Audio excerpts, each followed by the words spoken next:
Well, hello, everybody. Welcome to another episode of the Supply Side. I'm your host, Tony Pequin, CEO of iRemedy. We are on a mission to demystify the crazy and intricate world of medical supplies worldwide and really focus on the challenges and potential solutions within this very vital sector of healthcare. Together with industry insiders and pros, we're going to dig deep, ask a lot of questions, and maybe, just maybe, find some answers. So let's dive in and explore what's happening on the supply side. But first, don't forget to press that subscribe button. Today, very excited to introduce a good friend, David Sanders. Really talk a lot about his role as Executive Director of Securing America's Medicine and Supply. There's a whole story around that. I'm looking forward to getting into it. But also his position as Vice President of Coherus BioSciences. So rather than me go into all that, first, David, let me just say welcome. Thank you for joining. Thank you. Good to be I here. appreciate your being on with us today. And we really like to first start a little bit by talking about your background. You and I have talked about it a lot. But if we could roll back a couple of years, maybe talk about some of the legislative work, and then, I know there's history of DaVita and Coherus and SAM, so quite a bit to talk about. So why don't you start us off by taking us back a little bit and walking us through some of that history? Yeah, sure. I got my career started leaving college, Hampton City College, a small school in Virginia, and I'd studied English and history. And frankly, it was the 2001 downturn right after 9/11. I got out in December, and I didn't quite know what I was going to do. But a couple days later, I had the opportunity to write a note to my state senator, Marsha Blackburn. And I wrote her a note and I said, "Hey, I think that Fred Thompson's going to leave the Senate." And that turned out to be true a week or two later. I knew that because I had some inside information. He was my old boss. And I knew that he was going to retire. He had a family tragedy, and so he was going to leave. And I'll tell the story because it's sort of instructive. You have to really take advantage of opportunities and create opportunities in this space of politics, but it's a very egalitarian space as well. So she responded to me. She knew me, knew my family, and she said, "Well, yeah, I'm going to get started. We're going to run this race for Congress. What are you doing today?" And I said, "Nothing." So I drove over to her house, which is about 7 minutes up the street, and we launched her formal campaign the day later with a great little group of people, including her family, and she was able to win that election 2002 against strong primary opponents, about 7 of them, and so I was able to get involved in politics at that time, working for Marsha Blackburn, and then eventually working for Bush Cheney, and working for the United States Patent and Trademark Office. That was sort of a blessing in disguise. They made me a political appointee under Steve Pinkos and John Dudas, and it was an agency that was coming into the crosshairs at the time of legislators because it funded itself.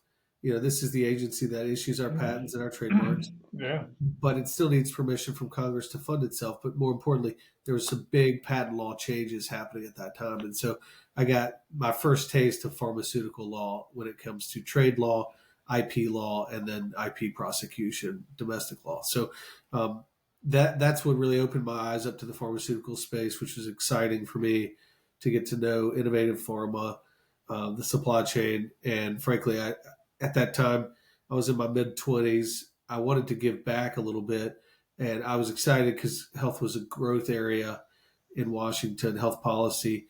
And so I decided to get out of politics and get into lobbying for healthcare companies. And I landed at Teva Pharmaceuticals, of all companies.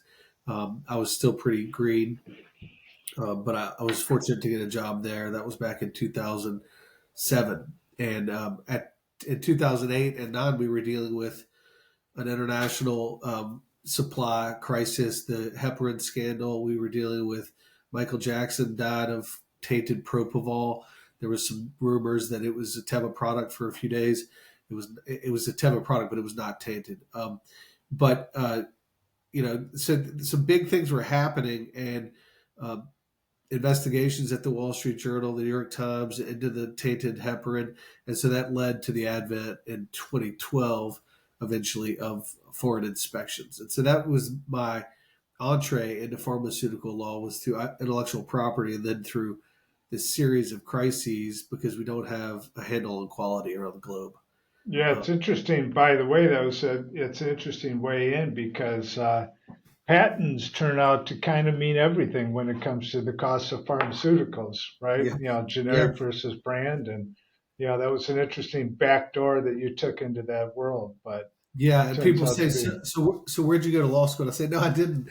I just yeah, got lucky. I worked with a lot of great lawyers at the PTO, and my two bosses were both trained in law, and so it was a nice, like you said, it was a nice backdoor way into the industry. Um, I like to joke that I wanted to go work for an innovator, and I ended up at the biggest invalidator in the country, or excuse me, on the globe.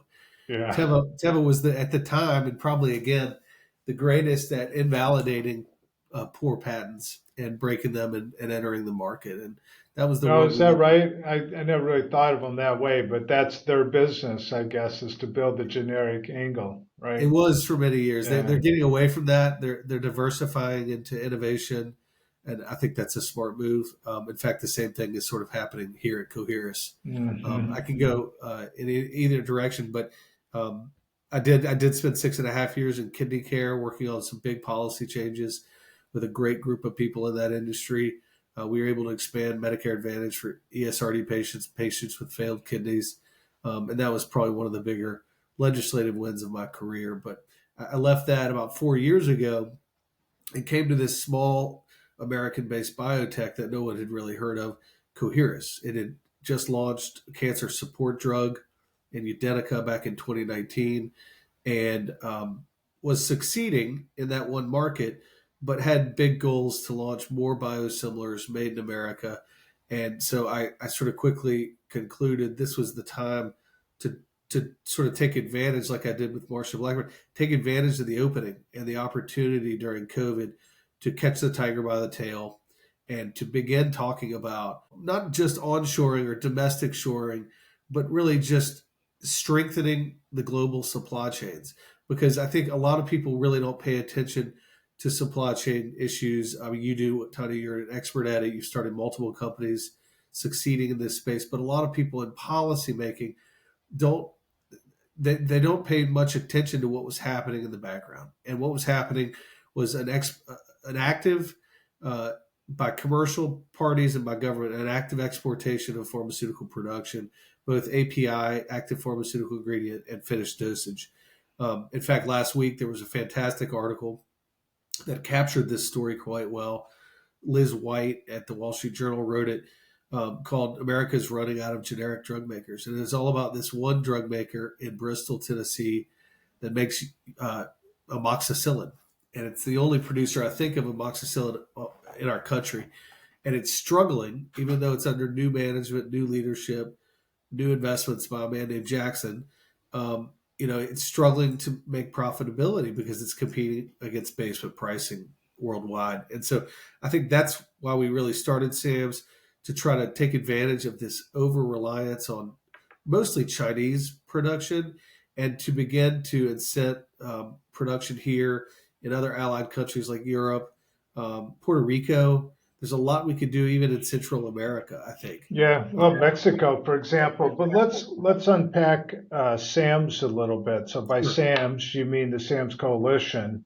So let's back up and talk a little bit about the founding of that and dig in to that sure. conversation. I'd also like when you get a chance to jump back to the heparin story and talk about the contamination and quality management problem because it goes back to your comment about people tend to be sort of unaware of the implications of the global supply chain.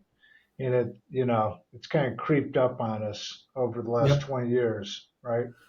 Well, yeah, and your book does a great job of laying that out really aggressively because, and I think part of the reason is it's almost like a victimless crime. You don't know bad quality until you know it, and then it's too late.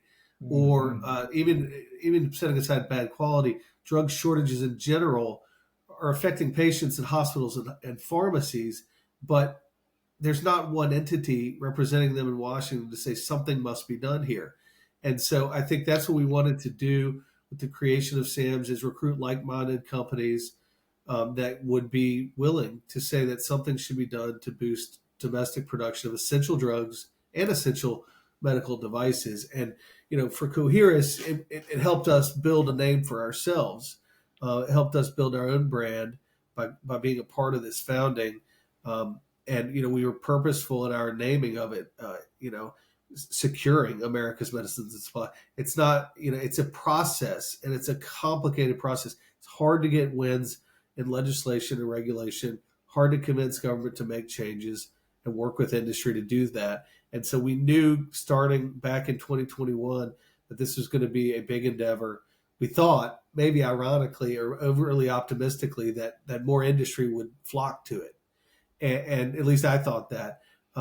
But quickly learned that we were stating some truths about the market and our over reliance with foreign manufacturing that a lot of people didn't want us to talk about.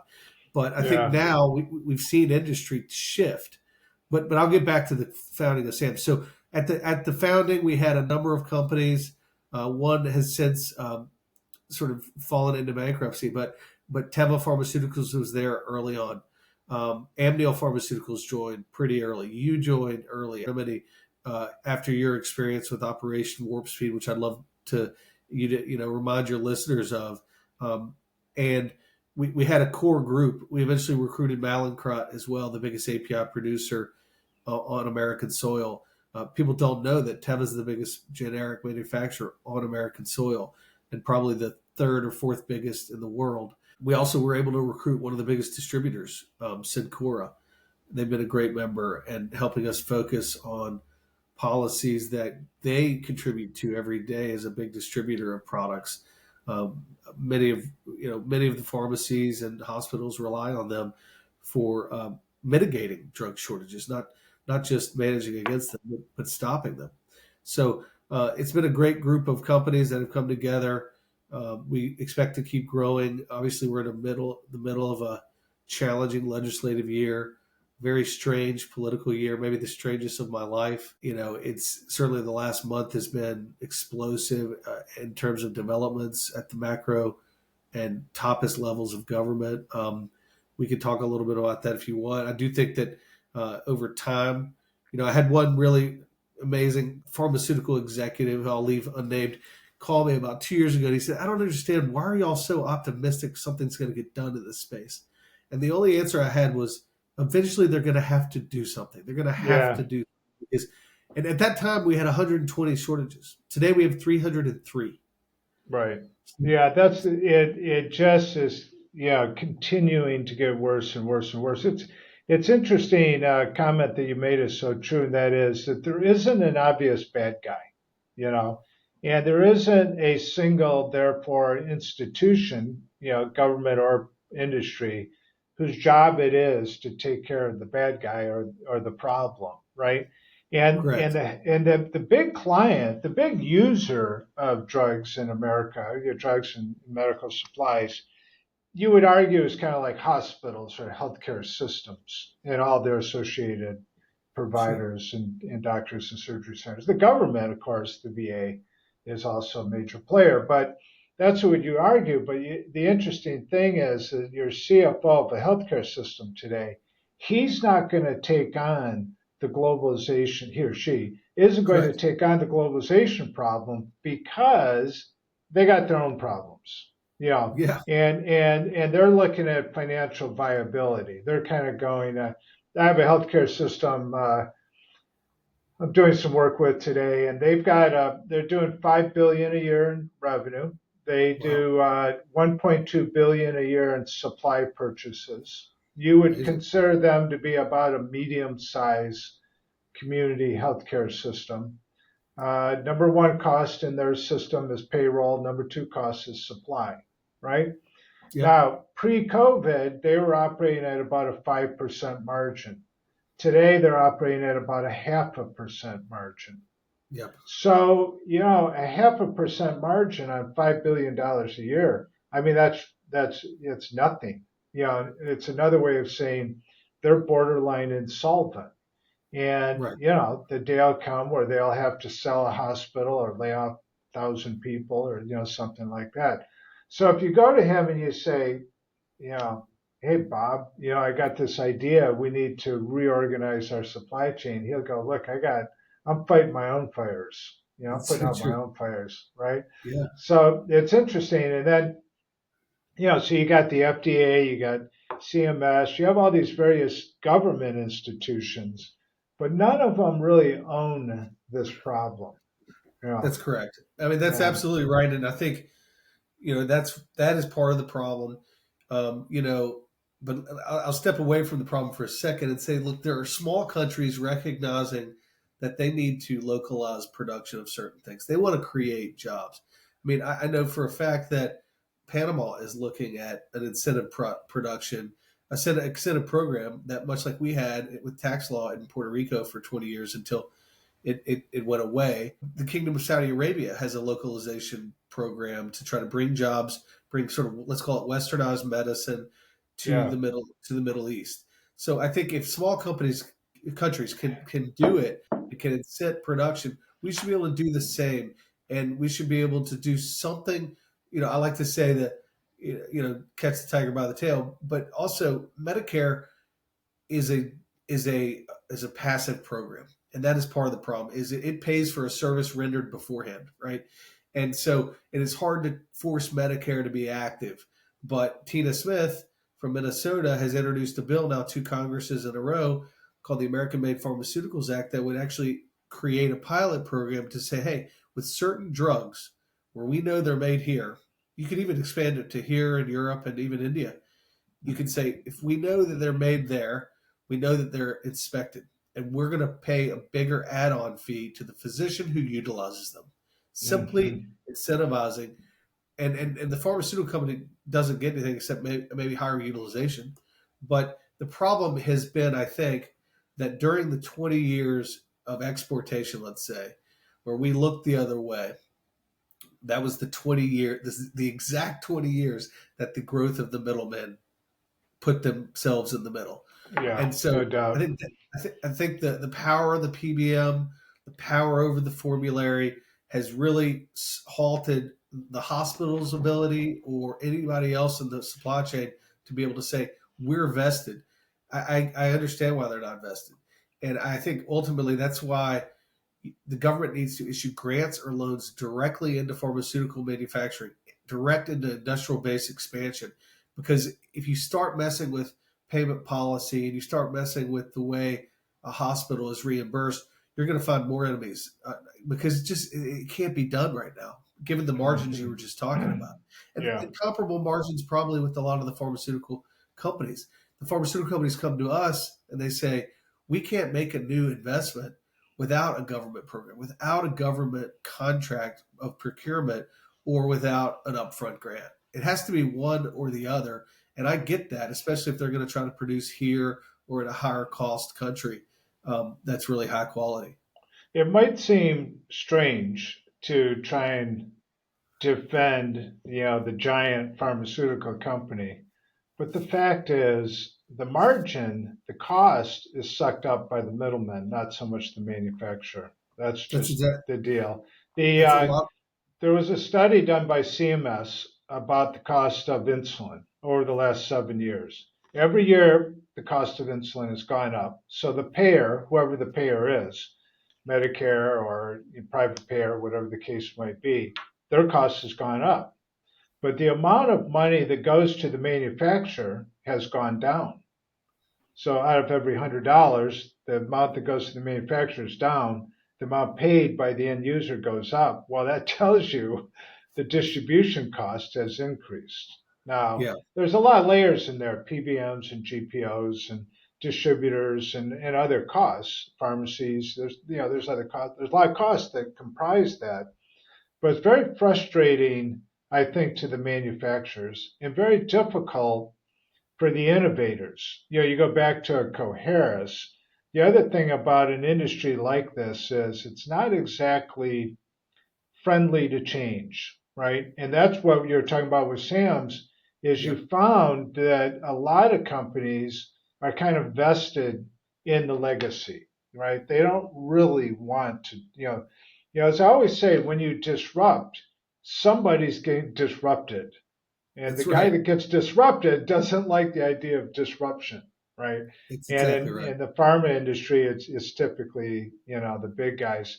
An interesting thing that's happening you can kind of watch on this conversation is Mark Cuban has Mark Cuban Cost Plus Drugs, right? Sure. Which, by the way, is the name of the company, Mark Cuban's Cost Plus Drugs Company, right?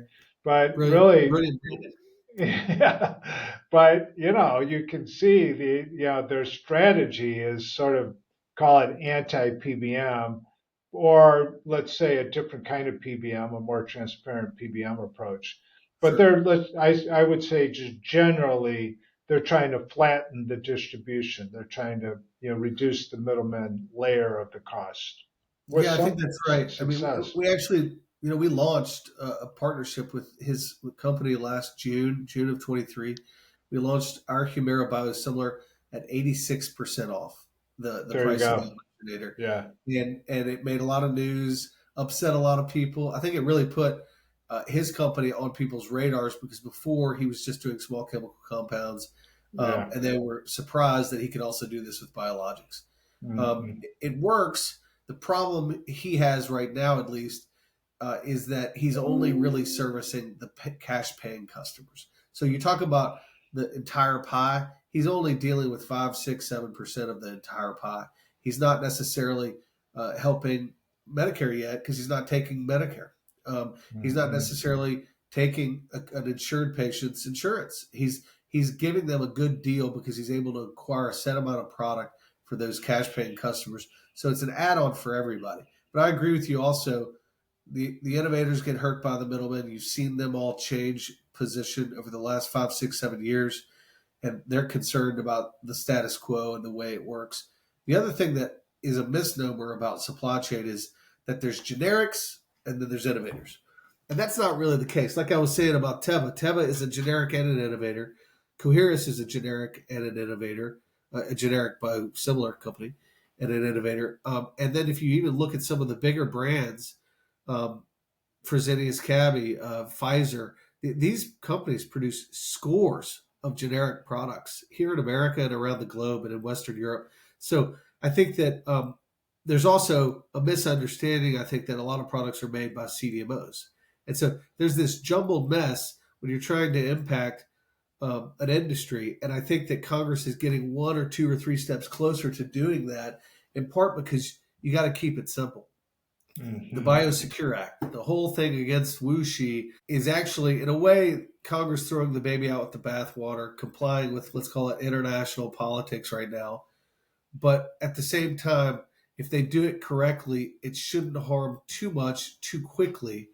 But that movement of Biosecure against Chinese production is now giving momentum to efforts that SAMS has been endorsing, like encouraging the DoD to buy an American product when it's possible.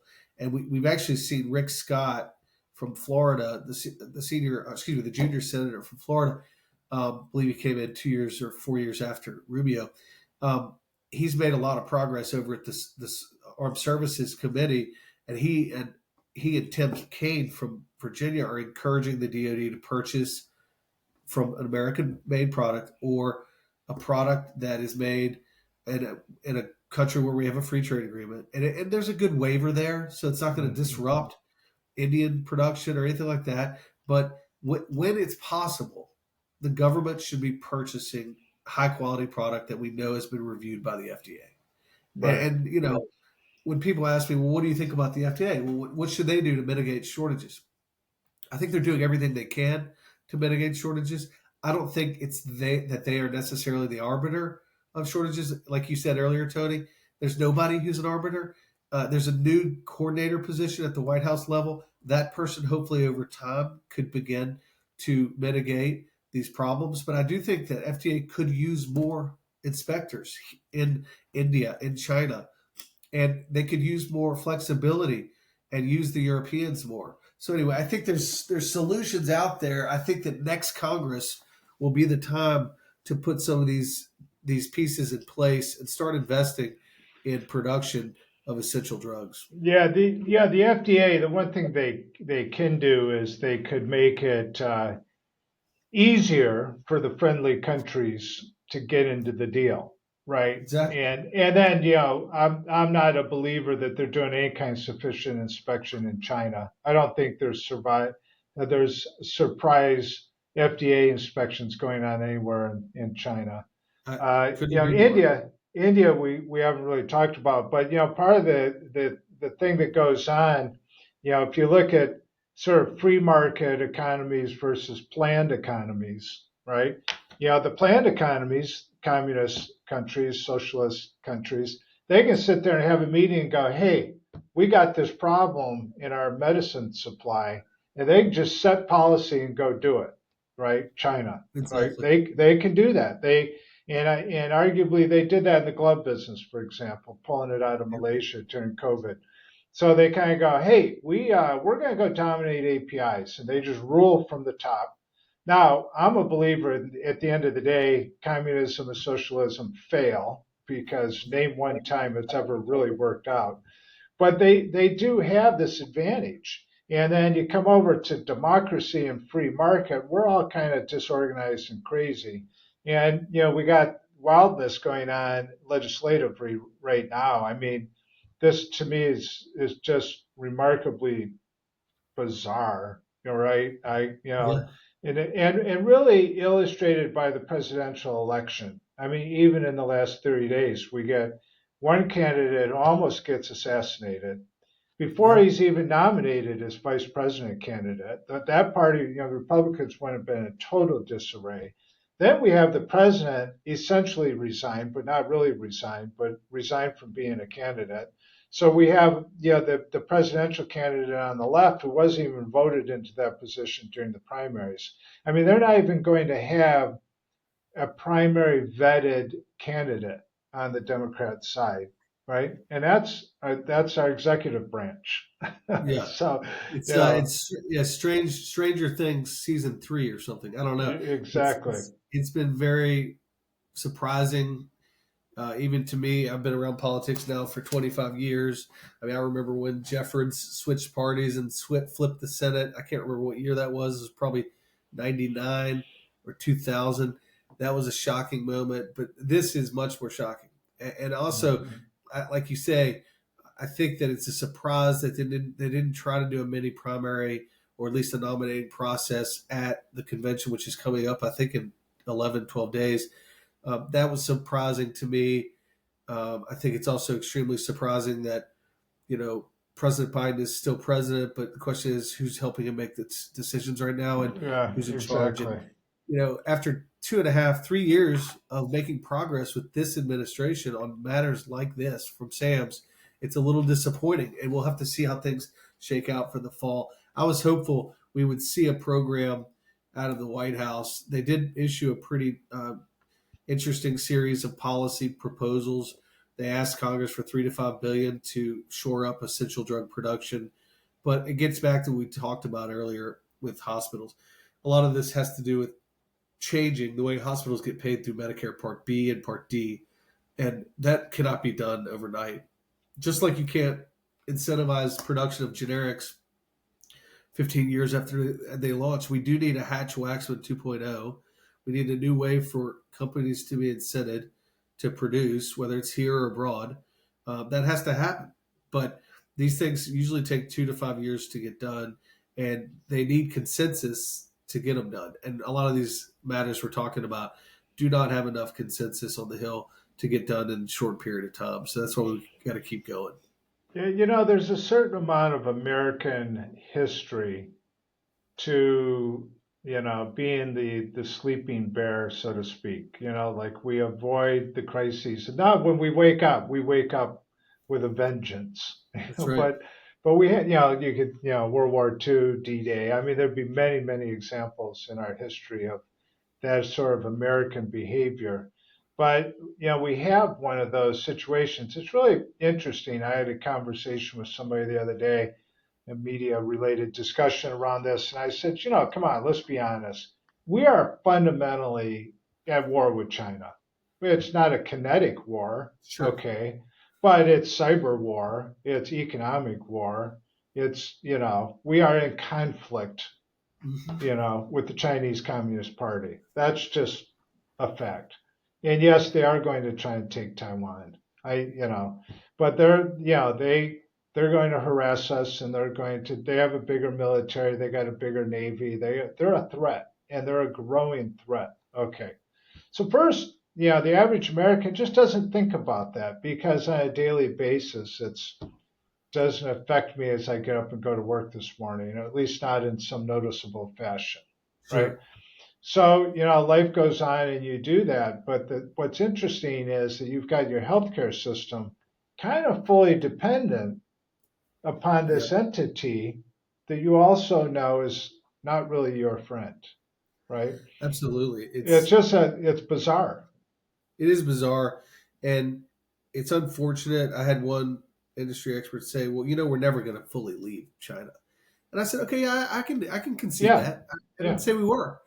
I mean, we half of the products in my house, including the one I'm talking to you on right now, probably are made in China, yeah. um, or certainly Korea. Um, so I think that we're always going to be reliant on a certain amount of products out of China. But if you're going to de-risk America from Chinese production when it comes to semiconductors, you really must do something when it comes to the drugs we take every day, the drugs that our Hmm. grandmothers, our mothers, and our children rely on. And we I thought we had a moment during the respiratory crisis of the winter of 22-23. We didn't do anything on it. I thought we had another moment, with the rise of COVID again, and then the rise of drug shortages when it came to um, cisplatin with the problems there. And unfortunately, we didn't do anything there either. But I do think industry is doing stuff. I know of at least one or two companies that are producing a lot of cisplatin now for our market. So it gets back to your point. In a capitalistic society, we have to wait around for industry to succeed and to innovate and find ways to get prices down so we can make a difference. But I'm of the mind that when it comes to the public health and essential drugs and a highly regulated space like ours, I mean, we can't do anything at Coherus without, the FDA being all over us. So Hmm. when it comes to a highly regulated industry like this, the government must step in and do something to incent production. And I think that the short answer is going to be loans. I think that, the new Congress, whether it's split or Republican maybe, they're not going to. The Republicans in the House don't want to spend any more money on grants. We spend so much money on COVID response, um, but I think a loan program, and there's two pieces of legislation I'm watching really closely. One would create a new loan program, but the other one would create a separate loan program at a different agency. And so those are two things I'm going to be watching for the remainder of the year. Um, and I think that could be part of the answer. I mean, a 30-year loan guarantee during a high interest rate period from the government gives you the stamp of approval of the government and a long-term loan that's low cost. And so I Yeah, think but that the question is, though, at the end of the day, if that were true, if you're taking that approach, okay, sure. well, that creates the working cap, that helps with the capital problem, right? But at Yep. the end of the day, you're going to have to manufacture in a cost competitive fashion in order to have the market accept the product. I mean, It's true. therein lies the challenge. And if you're able to do that, and there's good arguments that can be done. First off, manufacturing today is highly automated, and Yep. I walk in a factory today and it'll be 20,000 square feet and there's like 10 guys in there working, 10 people in there working. It's robotic and it's pretty Yep. remarkable, right? Now, you go to we talk about it in the book, but you go to where my dad, he managed a plant, they called it a factory in General Motors back in the 60s, I guess it was. And he had 18,000 people in his Unbelievable. factory. right? Think about that. That's And yeah, amazing. it was more than 25,000 square feet. I should go look, but it wasn't a million square feet. I mean, it was, but still 18,000 people, three shifts, 7 days a week. It was different in those days because I had a friend in high school, so this would have been in the 70s, and he went to work for AC Sparkplug. Now, this was a division of General Motors where they made spark plugs, right? Sure. And his job was essentially to screw the ceramic part onto the spark plug. And that was a union job. In today's world, he'd be making 80,000 a year or something like that. Well, that was the Exactly. deal. Now, obviously, today they wouldn't do that. That'd be 100% robotic. You wouldn't be anywhere Yes. near that, right? So, so the automation movement really offsets the wage problem and requires capital. So, to the extent that you can create capital, you can help with that. The Yeah. second thing is, I'm really a believer in Central America. I think that there's some things in Mexico is a perfect example of trade across the border. You don't have to put it in a container and ship it halfway around the world. It's, arguably transportation wise, logistically, it's, environmentally superior. You're not putting it out in a freighter and moving it halfway around the world, right? Yeah. And you have low cost labor in parts of Mexico, not all of Mexico, but generally speaking, you have trained, skilled, lower cost labor. It's So interesting. Oh, go ahead. Keep no, go going. ahead. No, it's interesting because when you talk to the government about this, whether it's DOD or Congress, everyone wants to jump to active pharmaceutical ingredient. I don't know why that is, but they want to jump to KSM, key starter materials, and API. And that is the hardest problem in all of pharmaceutical production to solve for because most of it is coming from China and or hard to reach places, Romania, Poland. I think certain other parts of Asia produce a lot of these key starter materials. But I love your idea because I think when it comes to KSMs and APIs, Mexico presumably would be a better place to start. We did have at one point the senator from Delaware, Senator Coons, interested in doing something there. I think that it would take a big effort, but something should be done there in a trade agreement, and it should be handled, fairly to incent production down there. And we need to purchase from, you know, products that are made on this continent. Hey, we're already getting our fentanyl from them. We should block the Yeah, fentanyl and exactly. get come into Just an the right add-on drug fee. business. Add-on fee. um, the API discussion, we haven't talked about India at all. What's your thinking on India? Because you talk about, you're using the example of Panama saying, well, we're going to commit, to this industry, and it's small countries making that commitment. They have it's easier. Right? It's like a Yeah, small company can do something easier than a big exactly, company. exactly. But And India is not a small company, but they're making a serious commitment, no, right? they are. They're making a commitment there. I don't know all the incentives, but I've been led to believe for years they've been making those commitments, Hmm. and I think that if I'm working for let's say a half dozen or just one conglomerate based in India but with a big presence in the United States, I would lean into this quality thing and I would lean into this trade thing, and I would say we need 100 inspectors in India from the FDA, period.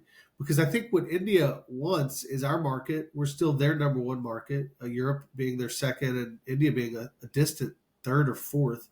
So I think that they should have it in their interest also to embrace a new trade arrangement or a trade arrangement, period, between Hmm. India and America. And I think that, you could also potentially tie in the Europeans.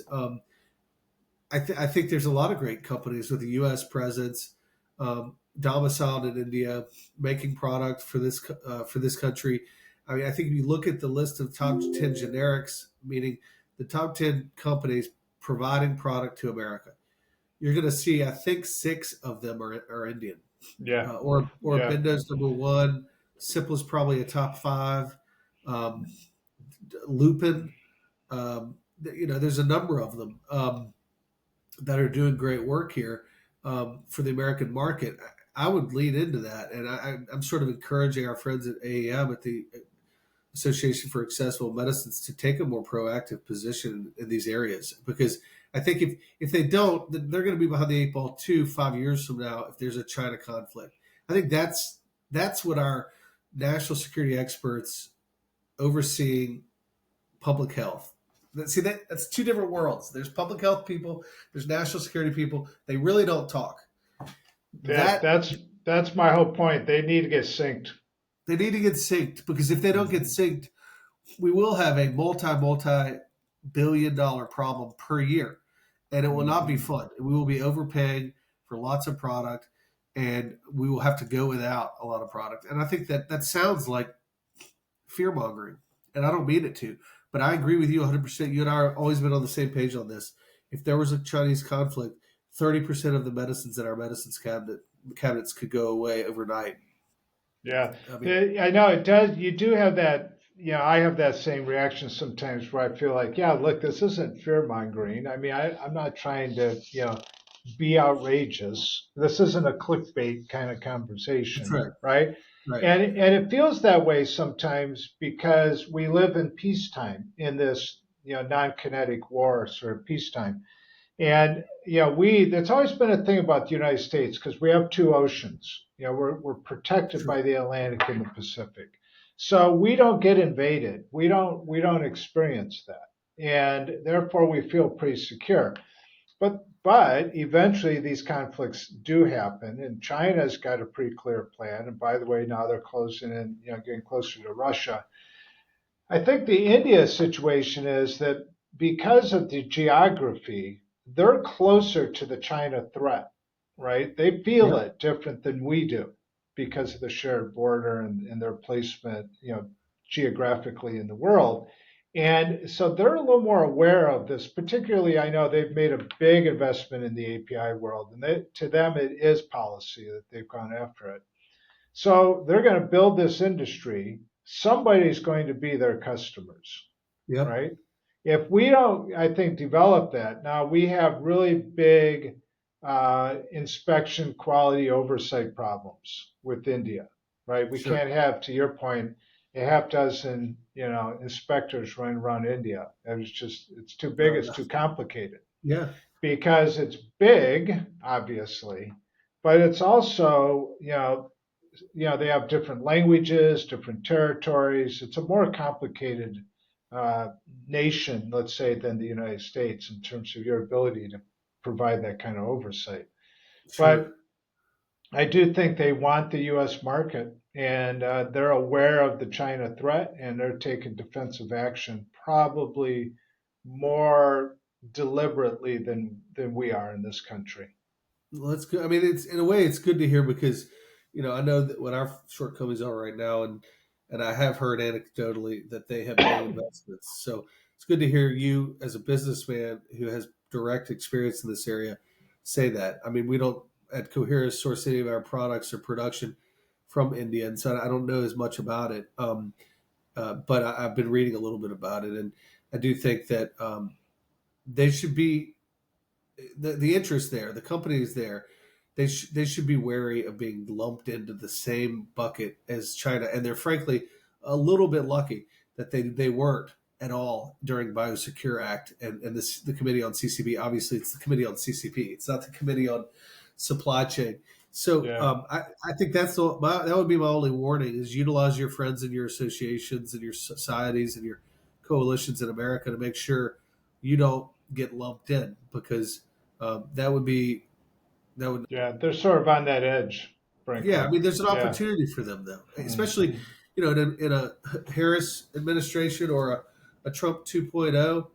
I think that I think, and I know certainly Trump does, and Biden was showing this, but I think that whichever administration comes in, they're going to have to pay more attention to this. And I think there's going to be some more serious people at the White House level, not that there aren't now, but more serious people given the authority to do more serious things in this Mhm. area. I would hope so. But it does come back to the dynamic we talked about at the top of the call. The problem is that nobody's got the conch shell. Nobody says, Mhm. this is my job. Commerce comes in and says, we can support companies made here. Great. DoD says, we need more drugs made here. Great. They can. procure more drugs. But there's not one entity at HHS or in the White House saying this is how we're going to do this. And I like to say government needs to show they're trying to make a difference in the problem rather than actually solving the problem. They need to start solving the problem. And I think one way to do that is start with 20 drugs and figure out a way to produce them somewhere else than they are produced today. Yeah, yeah. It's funny because I'm a little bit at odds with my, base instincts, which is to be libertarian. Like I'm not a, Yes, let's grow the government kind of guy. I know, and I'm Yeah, the same way. I mean, I'm a yeah, former Marshall Blackburn Fred Thompson Republican, yeah, but I justify my active government policy approach through SAMS and elsewhere by saying this is a highly regulated industry, and industry itself and private capital won't just commit without some sort of government partnership. yeah. Look, it's highly regulated. It needs to be highly regulated. Okay. Yeah, It is global, therefore it deals with all these, foreign, relations issues that we're talking about. So and it is now a national security issue, which is clearly in the heart of the federal government's responsibilities. So then on top of that, of course, you have Medicare and the VA, like it or not. But well, clearly the VA, we would all be behind, but they're one of, if not the largest healthcare provider in the country. So sure. they've got a massive investment in this discussion. So we're in it, right? And Yeah, it's almost I hate to use the term like we need a medicine czar. We need the medicine national security czar because nobody yeah, owns the problem yeah, and very few people recognize the problem. So you got the Pentagon will go, yeah, we do war games with China, with the China threat, and we're aware of all the various things, and they're looking at cyber and kinetic and financial and so on and so forth. And then you've got, CMS. Well, yeah, we look at supply chain and the cost of healthcare and what we're going to do about the cost of health. Everybody's got their little angle on the problem, but really nobody thinks about it. Nobody owns the problem, right? that's right. Yeah, I think we've identified that as one of the key yeah, problems in trying to make solutions. You started the call by saying maybe we'll find some solutions, and I think to end on a positive note, I feel like we do have wind in the sails of making investments in this space, overcoming these problems with shortages. But I'd love to hear your take. I mean, you've been successful in business, bringing solutions forward in efficient ways. What is your opinion, and what do you take away from the grind every day? You get up and work and try to make business here. I try to make policy, and it's sometimes just as hard to do both. But yeah. what is your opinion, Tony? So at the end of the day, the first thing I say all the time that I think surprises people is I'm an optimist. Now, most entrepreneurs tend to be optimists, but even in healthcare today, where I've spent, as you know, whatever it is, 20, 30 years in various parts of the healthcare industry, I'm really pretty optimistic for a couple of specific reasons.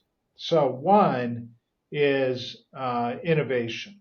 Like I think that our ability to innovate in this country, at the end of the day, that's what we do great. We have two great things in America. One is innovation, the other is capital. That's how we dominate the world, right? Yep. So, when you talk about artificial intelligence, I know we may all be getting sick of AI because it's all we read about, all we talk about, but it's very real and it's going to continue to impact the development of our medicines and our supply chain and the management of our costs and all these types of things. Healthcare has been slow to modernize because of the nature of the challenge. Yeah. When you fly an airplane or a rocket or a space shuttle or you operate on a person, you have to be very slow at innovation because making a mistake can be catastrophic, right? So Right. innovation can take a while to get going. We've been trying to innovate in healthcare for 30, 40 years. But first off, we are, curing disease, right? We've made tremendous progress in cancer care, for example. right? I think, by the Sure. way, you're probably going to see a lot of movement now in cardiac care. That's the unknown killer of women, for example, Yep. number one killer of women in this country. And so, but first off, I think innovation, technological innovation, which drives innovation in process, innovation and you know staff management, information management, and so on and so forth. I think that's a reason to be optimistic. Secondly, is I do think we're waking up to this other problem. And I think that the rebalancing, if you will, like the gentleman you were talking to said, oh, we're never going to leave China. No, we're not going to leave China. I don't know that we want to leave China. I think a Right. certain amount of interaction between these global powers is probably a very good thing. But I do believe there has to be a rebalancing. And I think it's already underway. I think it's happening as we're sitting here. I Yep. think that, we're becoming more cautious about China. We're looking at, I think Mexico's coming online. Compare where Mexico was today to where they were 30 years ago. Think about where they're going to be in 20 years, right? This is Exactly. a growing, modernizing as large society. Latin America, by the way, is huge. You go to Argentina, the population of these countries, they're massive, they're modern, they're growing. There's a lot of really interesting things happening And there. they're starting to interestingly reject socialism too. Mm-hmm. You saw Venezuela; it looked like they might have voted out their despot there, and then obviously you They, have Argentina and yeah. Peru, Panama. Yeah, because socialism always fails at the end of the day. It just Well, does. It's a failed system. It doesn't work. It sounds good when you go, I'm going to give you everything you want for free and you don't have to work. Like that feels good if you're on the receiving end of that deal. But right. the only people that do well in socialist communist societies are the elite people running the show. They end That's up right. with the nice cars and the nice houses. Everybody else is poor and, left out of the loop. And that's harder to contain in today's social media world because those people in Venezuela, they're on Instagram, That's right. right? You Yeah. know, and I remember the famous story of Gorbachev was here with Reagan and they're flying from D.C. over to Camp David and they're looking down at the houses and Gorbachev says, wow, these must all be government workers, because they all have homes. And Yeah. Reagan said, no, this is really the way Americans live pretty much across the country. And Gorbachev was like, wow, this is really, so you could do that in the 70s and the 80s because you could restrict communication. It's hard to do today, maybe with the exception Yeah. of North Korea. But so anyhow, I think the innovation thing is working. I think the rebalancing of this problem is going to happen, and therefore the redomestication of some part of the pharmaceutical industry, I think will be a good thing. I just think it's a good thing. They're good jobs. It's I good couldn't agree capital. It's more. good investment. I couldn't agree And more. by the way, a bipartisan issue. I don't care if you're a Democrat or a It's true. Republican. The It's idea true. of a factory on the other side of town that employs 50 people, high tech, making a life critical medicine, that's just a good thing, right? Absolutely, and Yeah. we got partners from all sides of each aisle. I mean, you got Rick Scott, Tom Cotton on one side, Elizabeth Warren, and Tim Kaine and others on the other side, including people on the far left. I mean, Sanders and others. So I think it is exciting, and it is I think going to be an area of bipartisan work. The one thing I didn't say here, I might have alluded to it, is I'm very optimistic that the biotechnology industry organization has strongly endorsed some of these tenets and gotten behind the notion that biosecurity and biomanufacturing are national security matters. And so I'm excited by their new leader, and to see what they're going to do in 2025 with the new Congress, because I think that ultimately they represent the risk takers, the innovators, and the small biotechs that are trying to work in this space efficiently to try to bring something great to the market. I mean, we've got a breakthrough technology drug that we got from China. We brought it over here. We're now going to manufacture it over here. So we're totally extracting ourselves from China. So I'll be interested to see the way bio approaches these matters, if they're willing coordinate Yeah, with but us. isn't the basic idea if you take a Coherus, for example, and you could probably, it'd be good for you right now to give us an example, but aren't you solving a problem, with a biosimilar drug in a far more efficient way, therefore profitably. And by that profitable to Coherus is important, but by profitably I mean to like society, right? Absolutely. I mean, Yeah. look, we launched a drug. So our cancer support drug, Udenica, was launched in 2019 at 30% below the originator. That's an Amgen product called Neulasta. We still hold the number two pole position in that market at 25%. It's taken a long time to get back to 25. But we, in the process, we and other competitors have brought the entire annual expenditure to that of that drug from 3.5 billion to 1.5 billion. So we've done well by doing good, or we've done good by doing well. And so, absolutely in that space. And our innovative drug, which is a PD-1, you could say it's a competitor to Keytruda, but it's really an innovator, and it's really for only one patient population right now. But we launched that at I think 20% below the originator, and so it is virtuous. It is hard to do that, but we've done it painstakingly, and we've had to raise a lot of money to do that. In the process, we've taken some on the chin with some delays of approvals, and so we've had to divest some drugs. So that's been a little um, challenging for us. But the story of Coherus is a story of a success in launching a value biotech into the market for the market, Yeah, and so the with American workers, by the way. Yeah, so that's why I talk about a reason to be optimistic, right? That's what I'm saying, though. We can do it. Exactly.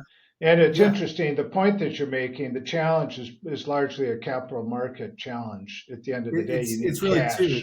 Yeah, It's a capital market challenge and it's a middleman challenge. The problem we yeah. ran into with our Humira was the middlemen that said, "No, we're not going to go with this. I don't care how low cost it is." And so they really forced us to sell that asset, even though we launched it at 86 below their price. And so we need to see that done at the end of this year as well. Well, yeah, mark my words, that's going to change. I was on a call with chief commercial officer of a probably Fortune 100 global pharma company, but a major, right? And Right, they were coming out with a new kind of an opioid replacement drug. There's a series of those coming out right sure, now. It's a non-addictive, pain-killing drug. And they've targeted a particular market. I don't want to mention it because it sure, clarifies who yeah, I'm talking about, but they've targeted a market. They know who they're going to sell it to. And they said, look, we're going to be lucky to eke out 5 to 7% margin on this, yep, and we're going to get yelled at about how expensive it is. But the middlemen are going to make 25% on and we're going to make 7%. And this is like a powerful organization in well, person. And yeah, he said, and we're not going to do it. We're going to just go direct to the market. exactly. And And you're and seeing you'll see this. Yeah, Yeah. you are, and I think Pfizer maybe announced recently a direct to consumer approach. So I think that Pfizer's got direct. Lilly's got direct. I think yep, Novo Nordisk is talking about something direct. I think that, and they're so powerful. See, that's what Mark Cuban's got. Mark Cuban's over here going, yeah, whatever. You're not gonna. I don't need your capital. exactly, And they're exactly. not. You can't. You have no power over me. No, it's really an issue. That's It's what the true. ultra rich, ultra powerful people can do. They can just say, no, I'm going to do the right thing because I'm going to do the right thing, and there's nothing It's you can true. do about it. It's I, true. but I think you're going to see, some sort of disruption of the middlemen. Now, they're not going to go away. These are mega powerful, important national asset, companies. We need these companies, but their hold on the market is going to change. I'm absolutely certain of it. Yeah, I Yeah, agree. I has agree to, with you. has to. Yeah. And Congress took too long to regulate that, but we'll see what they come up with by the end of the year. But Tony, this has been a pleasure. It's always great to see you and great to Likewise, work with you. David. Appreciate it. Thanks for joining us. I really enjoy it. At another time, I'd like to talk more about SAMs, but in the Sure. meantime, I'd like to thank all our listeners for tuning in and be sure to catch us on our next episode of the supply side. Thanks again, David. All right, take care. Bye bye.